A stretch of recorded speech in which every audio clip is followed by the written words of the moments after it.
Cuando el siervo de Abraham oyó la respuesta, se postró hasta el suelo y adoró al Señor.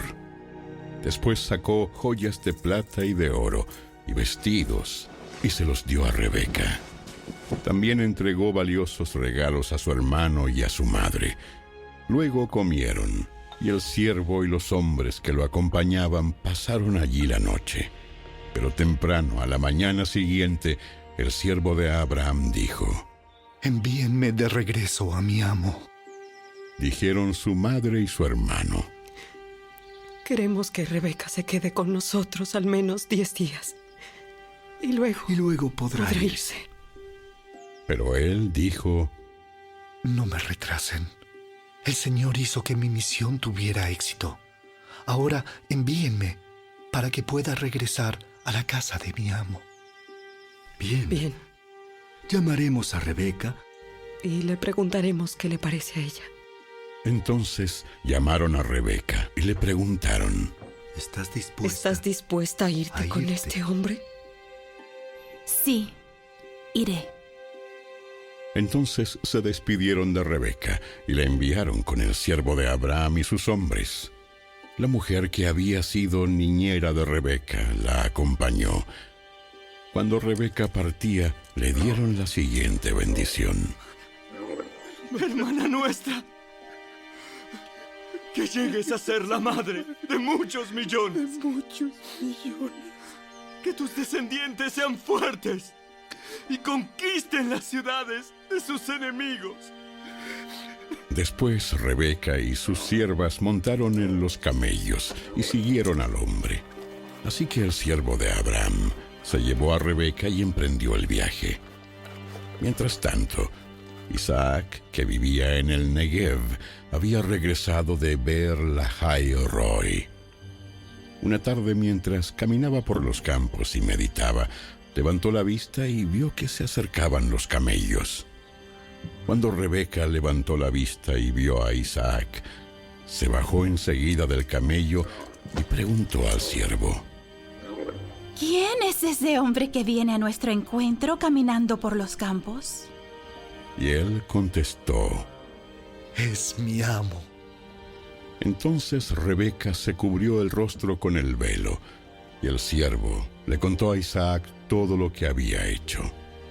Luego Isaac la llevó a la carpa de Sara, su madre, y Rebeca fue su esposa. Él la amó profundamente, y ella fue para él un consuelo especial después de la muerte de su madre.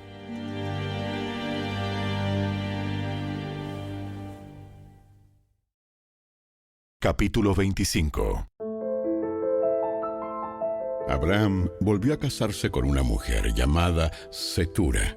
Ella dio a luz a Simram, Joksán, Medán, Madián, Isbac y Sua. Joksán fue el padre de Seba y Dedán. Los descendientes de Dedán fueron los asureos, los letuseos y los leumeos. Los hijos de Madián fueron Efa, Efer, Anoc, Ábida y Elda. Todos ellos fueron descendientes de Abraham por medio de Setura. Abraham le dio todo lo que poseía a su hijo Isaac, pero antes de morir, les dio regalos a los hijos de sus concubinas y los separó de su hijo Isaac, enviándolos a una tierra en el oriente. Abraham vivió 175 años y murió en buena vejez, luego de una vida larga y satisfactoria. Dio su último suspiro y se reunió con sus antepasados al morir. Sus hijos Isaac e Ismael lo enterraron en la cueva de Macpela, cerca de Mamre, en el campo de Efrón, hijo de Zoar, el hitita. Ese era el campo que Abraham había comprado a los hititas y donde había enterrado a su esposa Sara. Después de la muerte de Abraham, Dios bendijo a su hijo Isaac, quien se estableció cerca de Beer-lahai-roi, en el Negev. Este es el relato de la familia de Ismael, el hijo de Abraham, por medio de Agar, la sierva egipcia de Sara. La siguiente lista corresponde a los descendientes de Ismael por nombres y clanes. El hijo mayor fue Nebaiot, seguido por Sedar, Adbeel, Mibsam, Misma, Duma, Masa, Hadad, Tema, Getur, Nafis y Sedema. Estos 12 hijos de Ismael fueron los fundadores de 12 tribus. Cada una llevaba el nombre de su fundador, registradas según los lugares donde se establecieron y acamparon. Ismael vivió 137 años. Después dio su último respiro y se reunió con sus antepasados al morir. Los descendientes de Ismael ocuparon la región que va desde Avila hasta Shur, que está al oriente de Egipto, en dirección a Asiria. Allí vivieron en franca oposición con todos sus parientes. Este es el relato de la familia de Isaac, hijo de Abraham. Cuando Isaac tenía 40 años, se casó con Rebeca, hija de Betuel el arameo, de Padán Aram y hermana de Labán el arameo. Isaac rogó al Señor a favor de su esposa porque ella no podía tener hijos. El Señor contestó la oración de Isaac y Rebeca quedó embarazada de mellizos. Pero los 2 niños luchaban entre sí dentro de su vientre, así que ella fue a consultar al Señor por este asunto. ¿Por qué me pasa esto? Y el Señor le dijo: Los hijos que llevas en tu vientre llegarán a ser 2 naciones, y desde el principio las 2 naciones serán rivales. Una nación será más fuerte que la otra, y tu hijo mayor servirá a tu hijo menor. Cuando le llegó el momento de dar a luz, Rebeca comprobó que de verdad tenía mellizos. El primero en nacer era muy rojizo y estaba cubierto de mucho vello, como con un abrigo de piel. Por eso lo llamaron Esaú. Después nació el otro mellizo, agarrando con la mano el talón de Esaú. Por eso lo llamaron Jacob. Isaac tenía 60 años cuando nacieron los mellizos. Los muchachos fueron creciendo y Esaú se convirtió en un hábil cazador. Él era un hombre de campo, pero Jacob tenía un temperamento tranquilo y prefería quedarse en casa. Isaac amaba a Esaú porque le gustaba comer los animales que cazaba, pero Rebeca amaba a Jacob. Cierto día, mientras Jacob preparaba un guiso, Esaú regresó del desierto, agotado y hambriento. Esaú le dijo a Jacob: Me muero de hambre. Dame un poco de ese guiso rojo. Así es como Esaú obtuvo su otro nombre, Edom, que significa rojo. Respondió Jacob: Muy bien, pero dame a cambio tus derechos del hijo mayor. Mira, me estoy muriendo de hambre. ¿De qué me sirven ahora los derechos del hijo mayor? Pero Jacob dijo: Primero, tienes que jurar que los derechos del hijo mayor me pertenecen a mí. Así que Esaú hizo un juramento mediante el cual vendía todos sus derechos del hijo mayor a su hermano Jacob. Entonces Jacob le dio a Esaú guiso de lentejas y algo de pan. Esaú comió y luego se levantó y se fue. Así mostró desprecio por sus derechos del hijo mayor. Capítulo 26. Un hambre terrible azotó la tierra, como había ocurrido antes en tiempos de Abraham. Así que Isaac se trasladó a Gerar, donde vivía Abimelec, rey de los filisteos. El Señor se le apareció a Isaac y le dijo: No desciendas a Egipto, sino haz lo que yo te digo. Vive aquí como extranjero en esta tierra, y yo estaré contigo y te bendeciré. Yo, con estas palabras, confirmo que te daré todas estas tierras a ti y a tu descendencia, tal como le prometí solemnemente a Abraham, tu padre. Haré que tus descendientes sean tan numerosos como las estrellas de los cielos, y les daré todas estas tierras. Y mediante tu descendencia, todas las naciones de la tierra serán bendecidas. Yo haré esto porque Abraham me escuchó y obedeció todos mis requisitos, mandatos, decretos e instrucciones. Entonces Isaac se quedó en Gerar. Cuando los hombres que vivían allí le preguntaron a Isaac acerca de Rebeca, su esposa, él dijo: Es mi hermana. Tenía temor de decir: ella es mi esposa, porque pensó: me matarán para conseguirla, pues es muy hermosa. Pero tiempo después, Abimelec, rey de los filisteos, miró por la ventana y vio a Isaac acariciando a Rebeca. Al instante, Abimelec mandó llamar a Isaac y exclamó: ¡Es evidente que ella es tu esposa! ¿Por qué dijiste, es mi hermana? Porque tuve temor de que alguien me matara para quitármela. ¿Cómo pudiste hacernos semejante cosa? Uno de mis hombres bien podría haber tomado a tu esposa para dormir con ella, y tú nos habrías hecho culpables de un gran pecado. Entonces Abimelec dio esta orden a todo el pueblo: Cualquiera que toque a este hombre o a su esposa será ejecutado. Cuando Isaac sembró sus cultivos ese año, cosechó 100 veces más grano del que había plantado, porque el Señor lo bendijo. Se hizo muy rico y su riqueza siguió aumentando.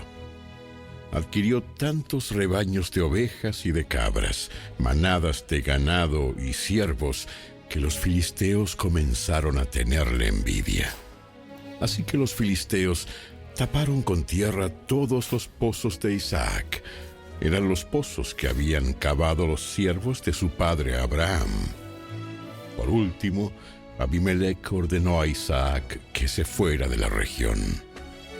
Vete a algún otro lugar, porque te has hecho demasiado poderoso para nosotros. Cuando Jesús vio a la multitud que lo rodeaba, dio instrucciones a sus discípulos de que cruzaran al otro lado del lago. Entonces, uno de los maestros de la ley religiosa le dijo: Maestro, te seguiré a donde quiera que vayas. Los zorros tienen cuevas donde vivir, y los pájaros tienen nidos.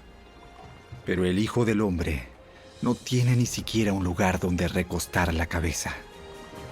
Otro de sus discípulos dijo: Señor, deja que primero regrese a casa y entierre a mi padre. Sígueme ahora. Deja que los muertos espirituales entierren a sus propios muertos. Luego, Jesús entró en la barca y comenzó a cruzar el lago con sus discípulos. De repente, se desató sobre el lago una fuerte tormenta, con olas que entraban en el barco, pero Jesús dormía. Los discípulos fueron a despertarlo. ¡Señor! ¡Señor! ¡Sálvanos! ¡Nos vamos a ahogar! ¡Nos vamos a ahogar! ¿Por qué tienen miedo? Tienen tan poca fe. Entonces se levantó y reprendió al viento y a las olas. Y de repente hubo una gran calma. Los discípulos quedaron asombrados y preguntaron: ¿Quién es este hombre? Hasta el viento y las olas lo obedecen.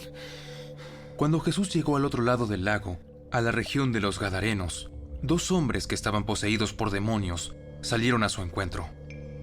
Vivían en un cementerio y eran tan violentos que nadie podía pasar por esa zona.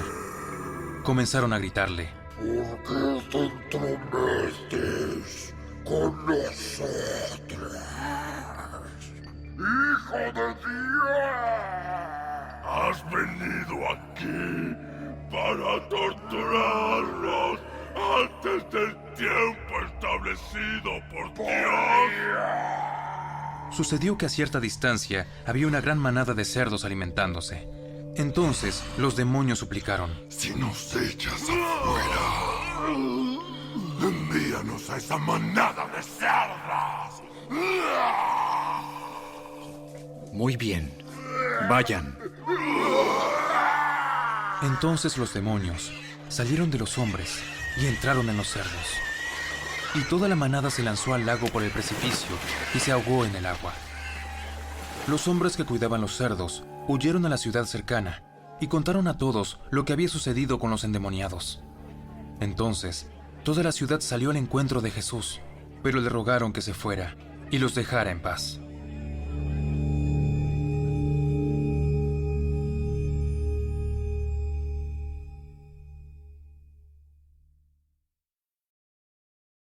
Salmo 10.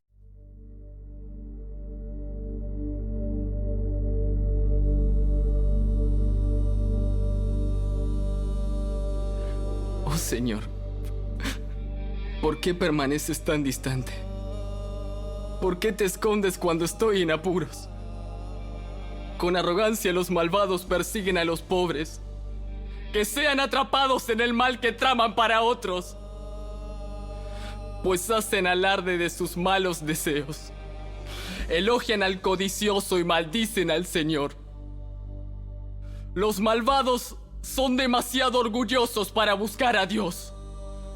Parece que piensan que Dios está muerto. Sin embargo, prosperan en todo lo que hacen.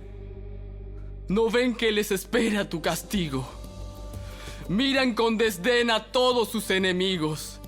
Piensan, jamás nos sucederá algo malo. Estaremos para siempre sin problemas. Su boca está llena de maldiciones, mentiras y amenazas. Tienen maldad y violencia en la punta de la lengua. Se esconden en emboscada en las aldeas, a la espera para matar a gente inocente. Siempre buscan víctimas indefensas. Como leones agazapados en sus escondites, esperan para lanzarse sobre los débiles. Como cazadores, capturan a los indefensos y los arrastran envueltos en redes. Sus pobres víctimas quedan aplastadas, caen bajo la fuerza de los malvados. Los malvados piensan, Dios no nos mira. Ha cerrado los ojos y ni siquiera ve lo que hacemos. Levántate, oh Señor. Castiga a los malvados, oh Dios. No te olvides de los indefensos. ¿Por qué los malvados desprecian a Dios y quedan impunes? Piensan, Dios nunca nos pedirá cuentas. Pero tú ves los problemas y el dolor que causan. Lo tomas en cuenta y los castigas. Los indefensos depositan su confianza en ti. Tú defiendes a los huérfanos. Quiébrale los brazos a esta gente malvada y perversa. Persíguelos hasta destruir al último de ellos. No te dejes impresionar por tu propia sabiduría. En cambio, teme al Señor y aléjate del mal. Entonces, dará salud a tu cuerpo y fortaleza a tus huesos.